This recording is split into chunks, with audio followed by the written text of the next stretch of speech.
All right, ABT Lockdown Live. This is one of my favourite segments. It's called Tackle Talk, and all of you tackle junkies out there that are locked away and can't really go fishing at the moment, this is what you have to do. You have to play with your tackle.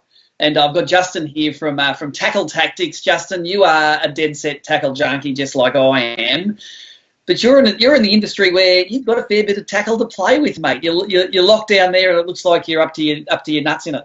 Yeah, I have been working from home, and I am dead set spending a lot of time playing with my tackle. That's for sure, mate. That's awesome. Now, a lot of ABT guys, of course, know the brand Tackle Tactics, and they're pretty familiar with some of the stuff you do, like Z-Man and Okuma and some brands like that. But not a lot of guys may know the story about Platypus Lines and how you've brought Platypus into the fold. I want you to run us through a little bit about Tackle Tactics history and then how it's acquired that major iconic Australian brand.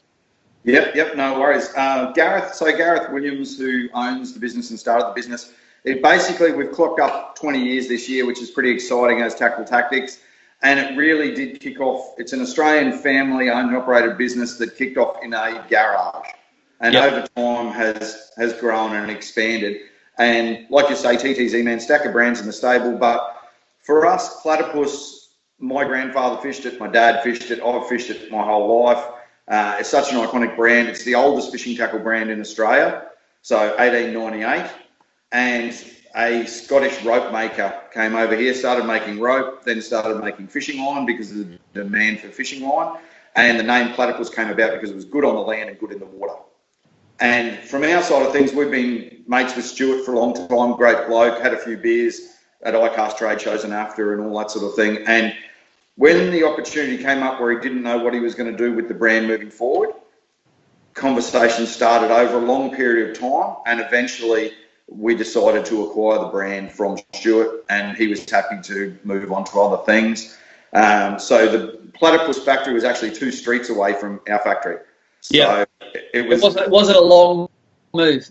Oh, it wasn't far. It's basically still made in the same suburb where it's been made for the last 30-something years prior to its last move. And we moved a few of the team across that sort of thing as well. So a couple of the guys have been there for over 30 years making line. So a great history there in terms of Australian product, quality, well-known type of product as well. So probably the scariest bit was putting machinery on a truck that hadn't been moved for 30-something years and forklifting and getting this machinery across. And then we set it all up, and thankfully it all came together and it worked. And I bet you Stewie McPherson found some stuff that was rolled under the machine. He said, I've been looking for that $2 for 64. Yeah.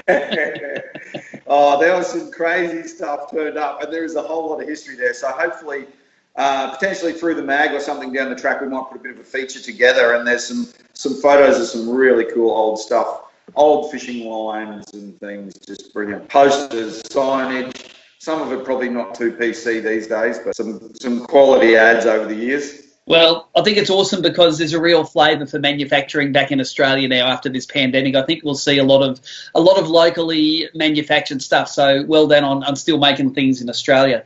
That's a segue to the first thing we're going to talk about.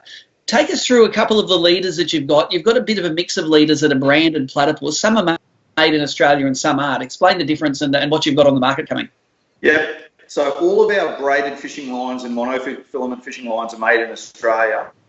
And all of our leaders are made in Australia except for our Stealth FC. So we've got people that fish Platypus lines and they wanted a fluoro. So we're like, well, we should have a fluoro on the range. So it's been around for a while, the Stealth. It's been relabeled. It's a Japanese premium fluoro. And we've set it up with this leader sock, so it's easy to get out and all that sort of thing. But in all the favourites for the brim, bass, barra guys, £2 through to £50. So that's been a good one. We can't manufacture fluorocarbon in Australia, so that's fine. And then leader-wise, the hard armour leader has been a big release for us. So that's the first new product from Platypus made in Australia in a long time. So that's our first new release, and that's in a supple and a hard leader, a tough leader. And here's my mock-up version, some promo stuff we were testing and that. But the cool thing is, having that equipment and everything in-house, we're able to test, and that's what it's all about. So we mix up the recipe, we change it up, we test, not strength. we test the leading brands, and there's no point releasing a product unless it's going to be quality. So for us, that's got awesome knot strength. It's got more abrasion resistance and more strength. So yeah, it's been a cool release, and it was great. It was great to initially get the brand. Took a long time to get all the back end sorted and everything. So to have a new product come out of it made in Australia has been awesome.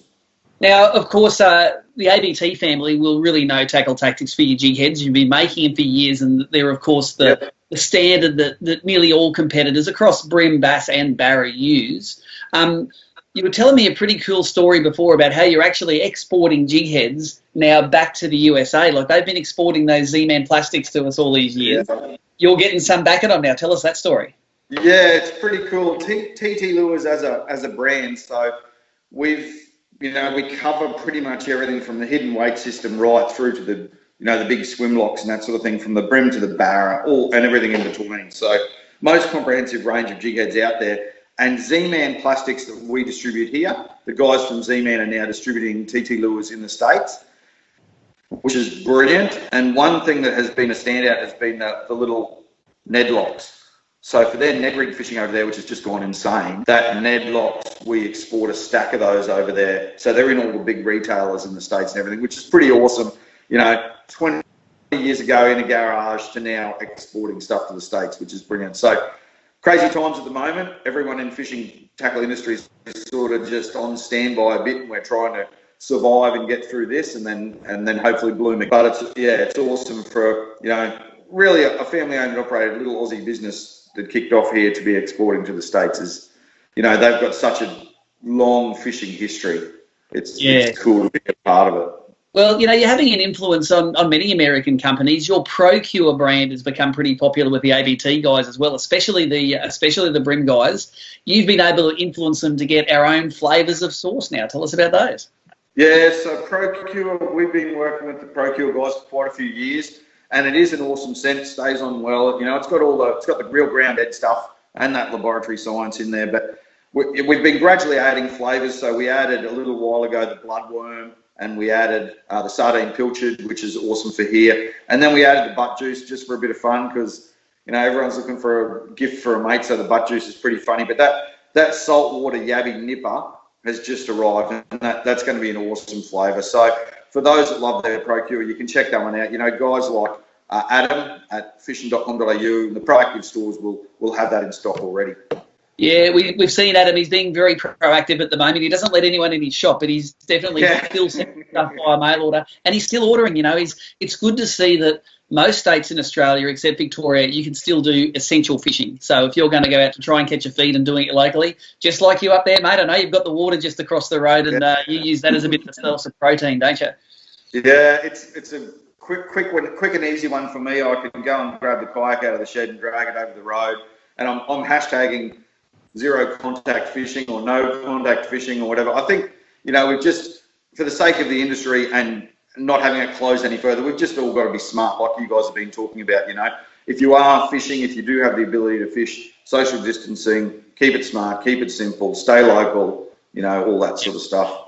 No, we agree with that, and I think from a magazine and ABT level, one of the best things you can do at the moment is spend a little bit of money at your local independent tackle store. Guys like Adam are just one of hundreds of guys across the country that invested their whole lives nearly in creating a source of local tackle and information for you. And they can all do it contactless nowadays, but just remember, when you're spending your money, if you can spend it with the little guys, it's going to keep another little guy there that really cares about your fish and your fishery. So I'm pretty sure the Tackle Tactics would support that as well.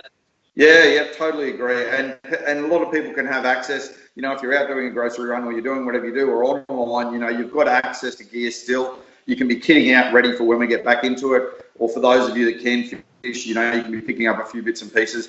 And I'm sure for those guys, like you might think, a packet of jig heads or a packet of plastics, it's not much, but it'll definitely help those little stores through this period, and it'll even it'll help us as well. We're all trying to look after ourselves where we can and just get through to the other side, and thankfully Australians are doing a great job of it. So I think we are. I would rather be nowhere else in the world than Australia at the moment. I think we're doing a pretty good job with it.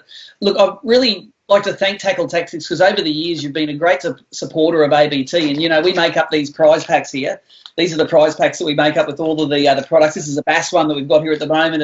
It's basically you guys now make everything from the rod and reel all the way through to the other end. So the bass guys, you make the fluorocarbon, you can make an Akuma rod and reel that you distribute. You've got the Z-Man plastics, the scent, the jigs. There's basically a one-stop shop you guys are nowadays, and it's a long way from the old garage days, isn't it? Yeah, it's definitely, it has come a long way. And even in the 10 years that I've been with the business, it's just been crazy to watch the addition of brands and the growing of it. And I guess the key thing for us is we're just fishers. Like we're a bunch of fishers at Tackle Tactics. So we try and add products that we want to fish with ourselves. Or, we'll create new jig heads that we want to fish with. And the jig head side of it is awesome, just to watch Gareth come up with a sketch, then from a sketch to masters, and then we start moulding, and then we'll pump out. So it's kind of, we love the rod and reel side of it, and there's some great new product coming from Akuma and some great product out there, but it moves so slow compared to TT Lures. Like for us to be able to, we can punch out a new product in weeks, just a few weeks, And for us, the tournament scene's been fantastic, like ABT for us, because a lot of these jig heads probably wouldn't exist if it wasn't for the ABT comps and those proactive fishers, innovative fishers, trying things. So one thing we do as a business, we're fishers, so we listen to other fishers, and I would urge any of the comp guys or anyone out there that fishes to, if you come up with an idea or you want us to add new weights or change things up, don't be afraid to hit us up on Facebook, hit us up through the website, hit me up on Facebook, whatever, because there's a stack of products that have been born from those tournament series. Yeah, well, I'll tell you what, one final point I've got is that I think you guys do social media as good as anyone in the industry, and that's not just the fishing industry. You do social media really well. Just run through a couple of your channels. We'll have them at the bottom here so people can have a look. If there are a couple of guys you haven't got left, you haven't got on your channels, it's worth signing up. Run us through them. Yeah, tackletactics.com.au is our website, and that's probably the main hub where you'll track things down. You can also find Tackle Tactics, Z-Man Australia, TT Lures. They're all through Facebook. They're all through Instagram. And then we've also got a YouTube channel called Tackle Tactics TV, and there's lots of video and info stuff on there. So we punch out our newsletter each week. It's only a little newsletter. It's a quick grab for people. They can smash it out in an hour. But hopefully it gives them a bit of a taste for learning, and then they go and get hold of Fishing Monthly Mag and get stuck into it, So, yeah, tackletactics.com.au website is probably a good hub, good starting point. Well, mate, I really appreciate your time this evening to have a chat to us, and, mate, keep on powering there. Make sure you're there at the other side, because I know a lot of the ABT guys are looking forward to getting back into it. So thanks for joining us. Cheers, folks. Thanks very much. Cheers, Steve.